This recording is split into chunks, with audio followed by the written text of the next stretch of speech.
Hey friends, this is Kathrin Shaffer from Unpolished but Called, and this is episode, I believe, 49.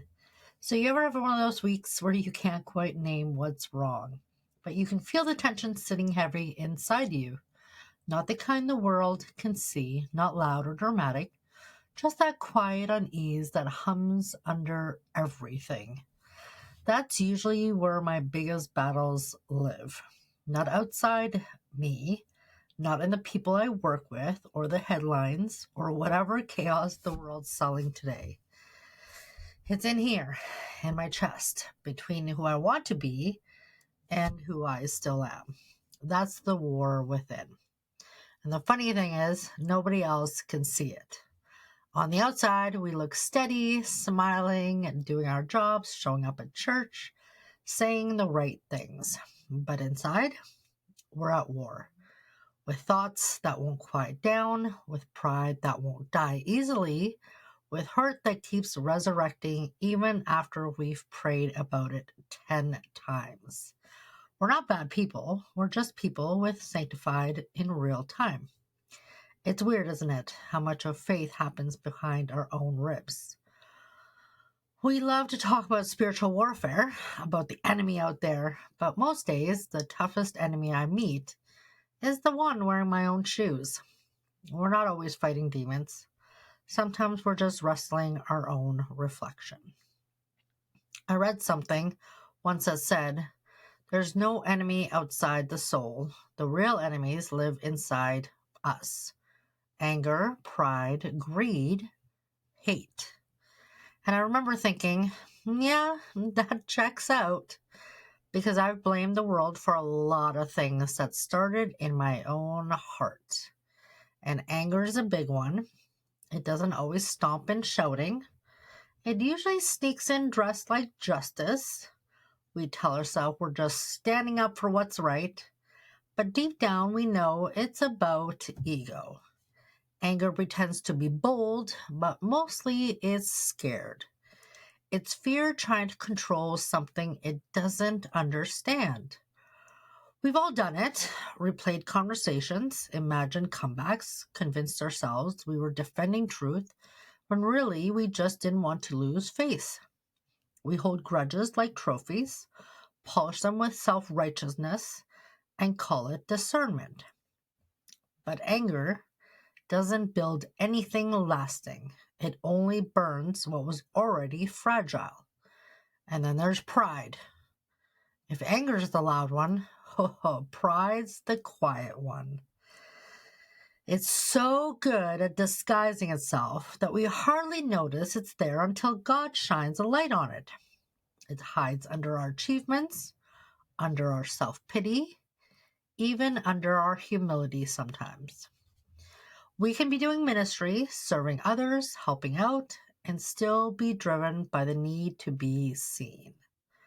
Pride's tricky like that. It'll make you think you're being faithful when really you're just feeding your need to matter.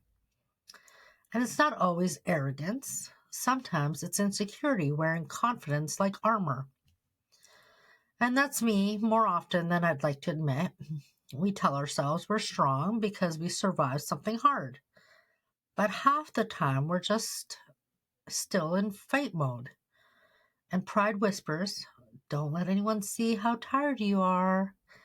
And we nod and we smile and keep pretending we got it handled, even when our soul's running on fumes.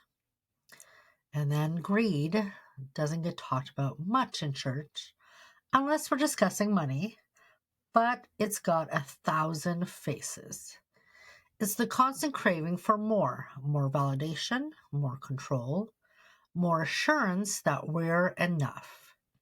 It's scrolling through someone else's highlight reel and thinking, why not me? It's filling every quiet space so we don't have to feel small. Greed isn't always about having. Sometimes it's about not trusting that what we already have is enough. And hate. Hate is the one we don't like to admit to. We'll call it boundaries, call it discernment, call it keeping distance, but we know when dislike has turned into something darker. We stop praying for people. We start rehearsing their flaws. We tell ourselves we've forgiven, but we still win imaginary arguments in the shower. And that's the kind of hate that doesn't shout. It just hardens.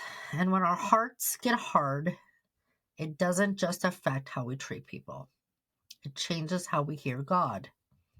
His voice starts to sound quieter, not because he's gone, but because bitterness builds walls that grace has to climb over.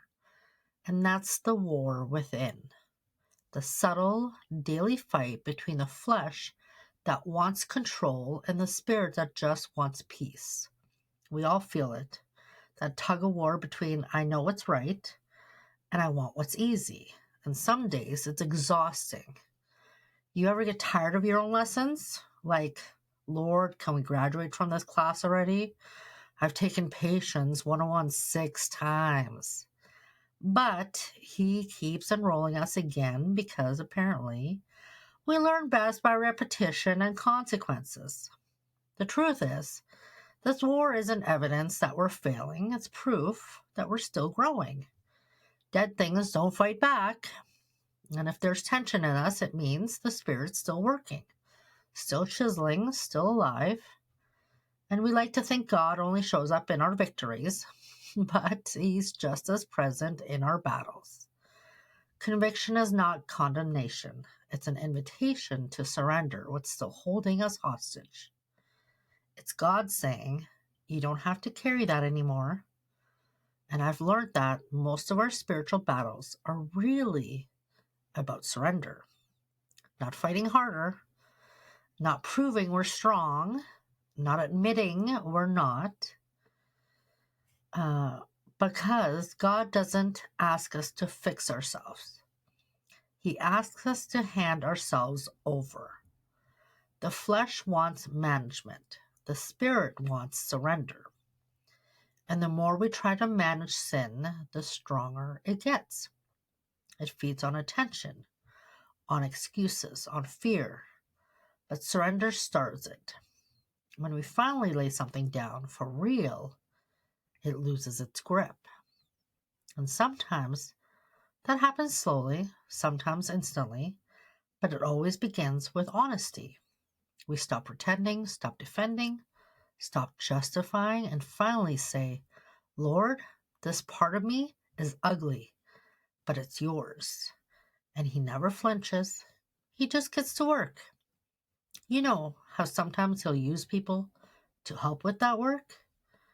A conversation you didn't want to have, a moment of correction that bruises your ego, but saves your soul? Yeah, those. We don't like them, but we need them. Iron sharpens iron, but sparks fly in the process. Other times, he uses silence.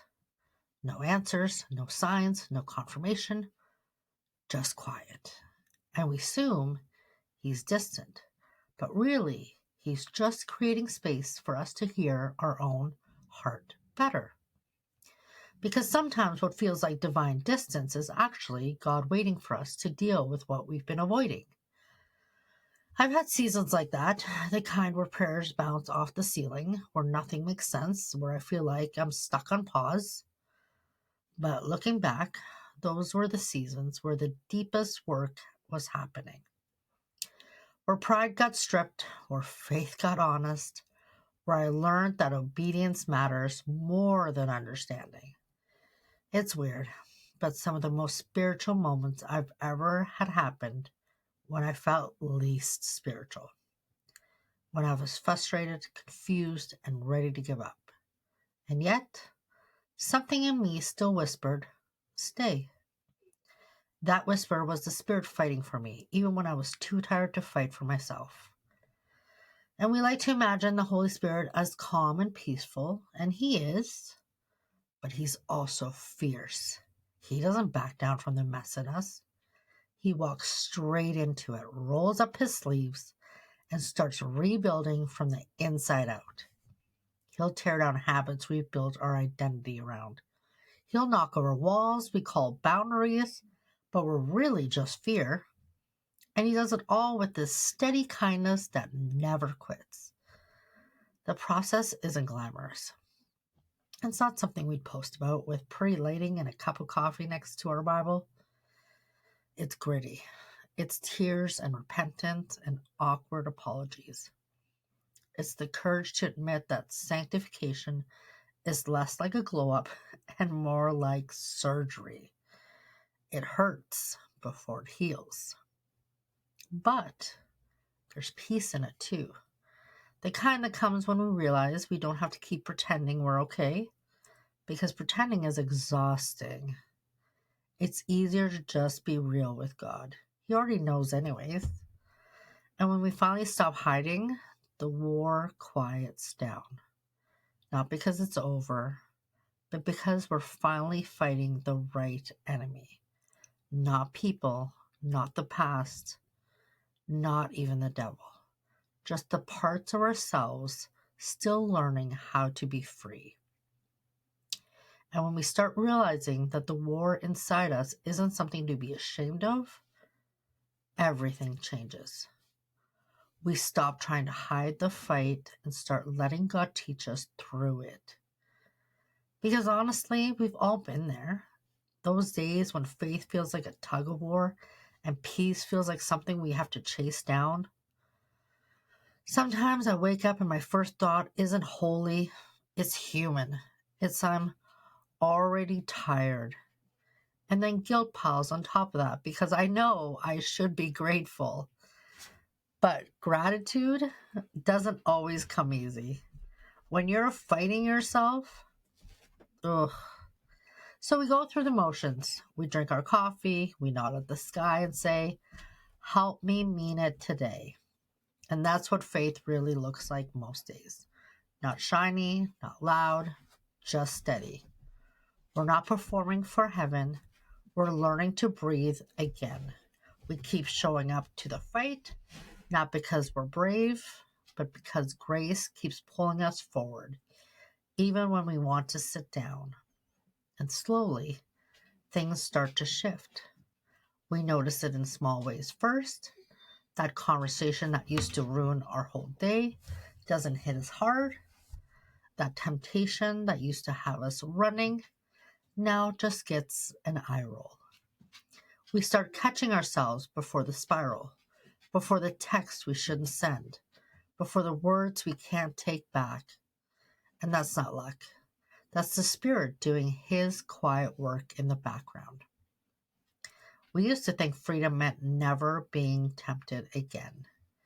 Now we know it just means temptation doesn't own us anymore. It's not gone. It's just lost its authority. And when we fail, because we will, we don't stay down as long as we used to. We get up fast, apologize sooner, forgive deeper. And that's growth. That's the slow, holy kind of change that doesn't make headlines, but makes heaven smile. We don't always notice it while it's happening. It's like weight loss for the soul. You only realize how much lighter you are when you stop carrying what was killing you. And the more honest we get with God, the more gentle He gets with us. Not because He's changed, but because we finally stop running long enough to feel His presence. He doesn't scold us for the war. He reminds us that He already won it. We think we're the ones fighting for peace, but really, He's the one fighting for us. We just keep trying to make the sword back from Him. And every time we do, He patiently waits for us to remember that victory doesn't come from striving. It comes from surrender. And you know what's wild? When we surrender, we start seeing the fruit of it in the most ordinary places. We start speaking softer to people who used to get under our skin. We start praying for the ones we swore we'd never think about again. We start forgiving ourselves for things that haunted us for years. the war inside starts losing volume, not because we're suddenly holy, but because love's learning how to take up more space. And love, the real kind, it changes everything. It disarms pride, it drains anger, it melts bitterness. It teaches us to stop needing to be right all the time and start wanting to be righteous instead. But love's not easy either. It's sacrifice, patience, choosing grace when we don't feel like it. It's showing up for people who don't say thank you. It's apologizing when we weren't the only ones wrong. And yeah, it's forgiving when the other person isn't sorry. That's where the real war happens. Not out there, but right here in the quiet corners of our hearts.